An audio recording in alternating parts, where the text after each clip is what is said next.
channel STEM Cafe, where we make everything science, technology, engineering, and mathematics easy to comprehend, assimilate, fun, and entertaining. Today we are handling electrolysis. We all know that chemical reaction can bring about electricity, like our batteries, cells. The chemical reactions brought about the electrical energy we use in our transistor radios, in our cars, and other stuff. But in the same way, electricity can also cause chemical reaction. And one of these is electrolysis.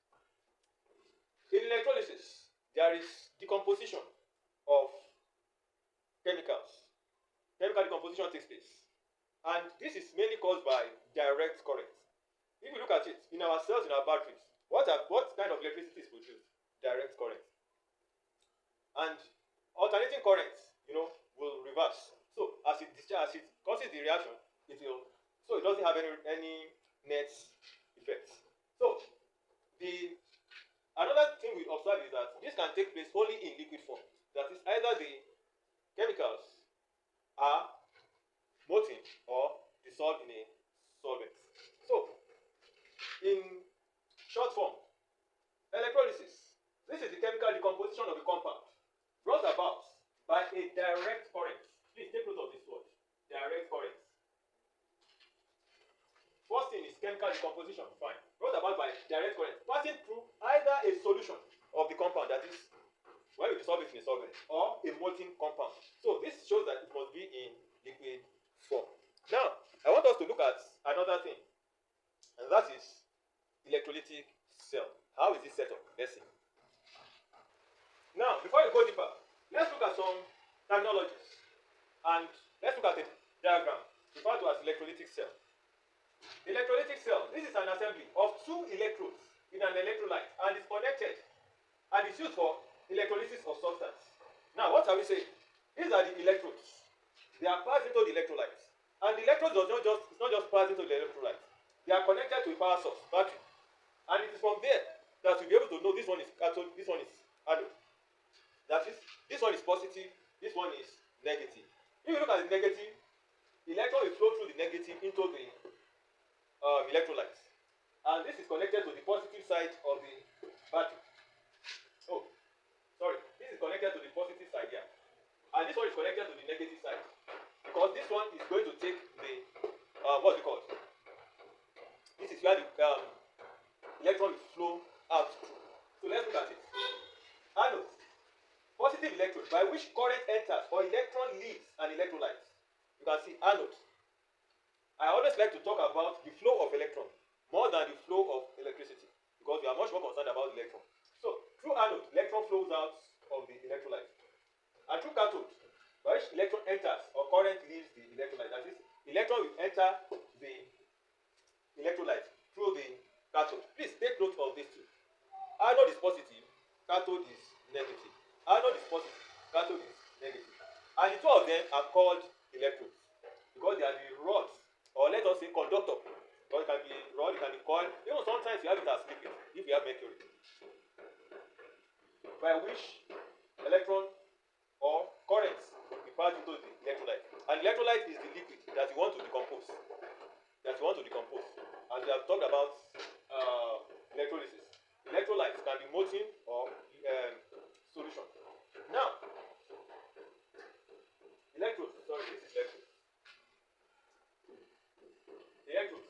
Conductors through which current enters or leaves the electrolyte. Now, since you have known what electrodes are, anode, cathode, electrolytes, that is the liquid, and we have also been able to know which one is positive and which one is negative. Let us before we go on, let us look at certain theory, just for knowledge sake. Arrhenius theory. Now, let's look at Arrhenius ionic theory. It states, when an electrolyte is melted or dissolved in water, some, if not all, dissociate into freely moving charged particles called ions. The process of dissociation is known as ionization. And the number of electric charges carried is equal to the valency corresponding to the atoms or groups. So what he's saying is this, like when we learned about electrovalent bonds, electrovalent compounds and all this stuff, we know that there are some charged positively and some charged negatively. But what he's saying is this, once they are in metal form, in liquid form, they can easily moved about in you know, the ions, separate ions can be easily identified in the liquid. We might not be able to identify it physically, but in the liquid, they can move about in any form. But in solid state, they are rigid. They cannot move about. The one that is attached to one atom or ion is the one that is attached to the other atom, to the same atom. They cannot move to other ones. Just like when we are talking about boiling, you know, the liquid particles, the liquid molecules, they are moving about. But when we are doing conduction, they are just vibrating. So the same thing is talking here, that once they are in liquid form, the ions can be interchanged among themselves. That is, if we have sodium chloride here, another sodium chloride here, you know, this one is here now, this one is with this one now. It means that this one can freely go to this place, and this one can freely come to this one. That's what it's saying. They can easily move about. But when they are in solid form, it's saying that they are not in that, they are not ions. But by modern theory, we have been able to verify that even in solid form, they are still in ion. They are still ions to be able to form that electrovalent bond. But the only thing is that they are rigid. But Arrhenius was saying that when they are in solid form, they are not ions. That is the only difference. He just says that when they are in solid form, they are not ions, until they are in liquid form. But in modern theory, we realize that even in solid form, they are in ion, they are ions. But this does not really matter, because what we are dealing with is when they are in liquid form. You can see aqueous, aqueous, aqueous, aqueous. So that is what matters now. So Arrhenius tried by showing us this. So when they are in liquid form also, they are ions, but they move about easily. And the number of electric charges carried is equal to the valence corresponding to the atom of group. That is what he was saying then. So we all know. Like when we have SO4, you know that one is 2 minus. We have which other one? Ammonium chloride, ammonium ion. No, sorry, ammonium ion. We know that one. So that is what he's saying. That when they are in this ion form, they are carrying charges. That is just the main thing. They are carrying charges. And it's equal to the valency. You all know what valency is. Now, due to electric charges carried by this ion, their properties are quite different from electrically neutral atoms. So that is true. He says that, like this sodium ion, when you try to, you know, make experiments, do research on this sodium ion, its properties will be different from when it is in solid form, when it is in neutral form. That is, Na properties will be different from Na plus properties. That's what this part is saying. So I've explained this case. In our modern day now, this one is done around 1867, so you should know. This one now came now, and we now realize that either in solid form or all this form, electrovalent compounds carry charges like this. Either in solid form. So now, what kind of atoms can constitute, can give us positive charge? Which one can give us negative charge? We have metallic ions, ammonium ions, hydrogen ions. These ones give us positively charged ions.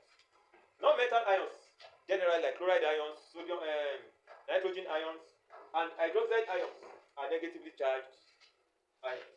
So that is all about this thing. Now, let's look at what we can see about electrolytes and non-electrolytes. Now, let's talk about electrolytes and non-electrolytes. Electrolytes and metallic conductors can carry electric currents. We want to make that clear. That is, metals can convey currents. Electrolytes can convey currents. But the mechanism by which they do this differ. Metallic conductors, either in solid or liquid form, conduct electricity by movement of electrons from one atom to another.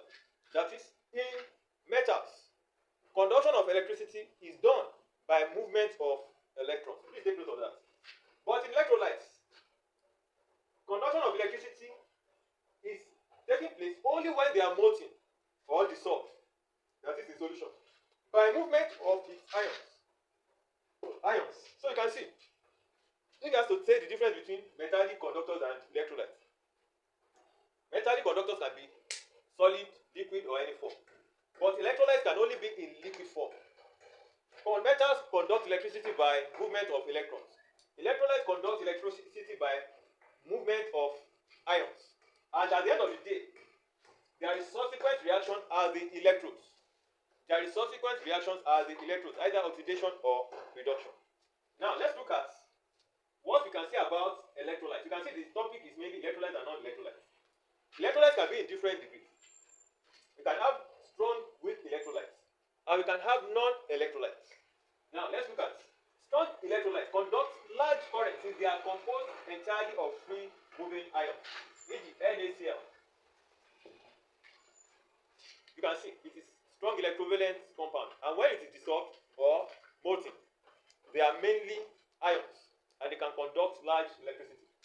But weak electrolytes ionize slightly, that is only few of the atoms go into formation of ions.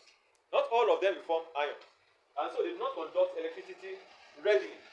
They conduct but slightly, not like strong electrolytes. Now, since you have seen the electrolytes, let us now see what non-electrolytes are. Non-electrolytes do not conduct electricity since they do not ionize. This is their class. They are mainly covalent and mainly organic, e.g. urea, ethanol, etc. So these ones cannot conduct electricity. So let's look at the mechanism by which electrolysis takes place. Now let's look at the mechanism of electrolysis and electrolytic reaction at the electrodes. What happens is this. When the electrolytes are existing, they are solid in liquid form, either in solution or molten. The ions can move randomly. They can move anyhow. They are freely moving. But once we introduce electrodes, that is, conductors carrying electricity, they don't move randomly again. They move. Their movement is now directional. The negative ions will move towards the positive electrode. The positive electrode ions will move towards the negative electrode. That is the simple mechanism of electrolysis that takes place. So what happens at the electrodes? That is what we are looking at as electrolytic reaction. When the catch ions or the positively charged ions get to the cathode, what happens is that they will take electrons, and when they receive these electrons, they become neutrally charged atoms most times. So here now, since they will take electron, what happens is that here there will be reduction. So reduction takes place.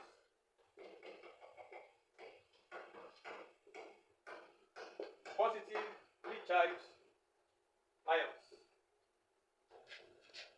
are reduced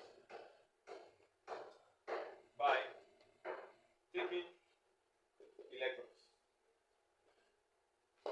And the anode, which is positively charged, the negatively charged ions will migrate towards the anode.